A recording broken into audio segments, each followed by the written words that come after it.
তোমার যদি ৯০ দশক বা আর্লি ২০০০ এ শৈশব কেটে থাকে, তাহলে এই ভিডিওটা শেষ পর্যন্ত দেখো, কারণ তোমার চোখে পানি চলে আসবে। সেদিনগুলোতে ফোন ছিল না, ইন্টারনেট ছিল না, ইউটিউব তো দূরের কথা। স্কুল থেকে ফিরেই দৌড় দিতাম মাঠে। লুডো, ক্যারাম, গুলি, বইয়ের ঘুড়ি আর হাত পা ভাঙা ফুটবল, এটাই ছিল আমাদের রাজত্ব। বিকেল হলেই বাড়ির সামনে আইসক্রিমওয়ালার ঘণ্টা শুনে ছুটতাম। ২ টাকার আইসক্রিম, ১ টাকার ঝালমুড়ি আর মায়ের হাতে নুন মরিচ মাখানো আম। বৃষ্টি এলে ছাদে দাঁড়িয়ে ভিজতাম, আর বিদ্যুৎ চলে গেলে মোমবাতি জেলে গল্পের বই পড়তাম।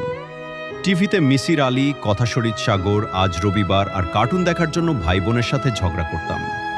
পুরনো রেডিওতে আব্বার পছন্দের ফেরদৌস ওয়াহিদ আর রুনা লায়লার গান শুনতাম।